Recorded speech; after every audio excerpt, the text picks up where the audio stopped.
Di mo maintindihan at di mo malaman kung saan ka tutungo.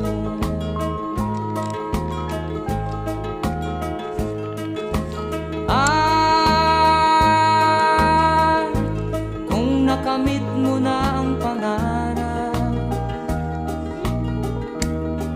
di pa rin masiyahan.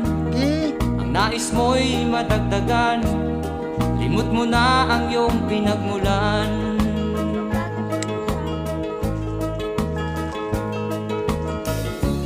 Bakit nga ba ganito? Ang tao'y walang kasiyahan.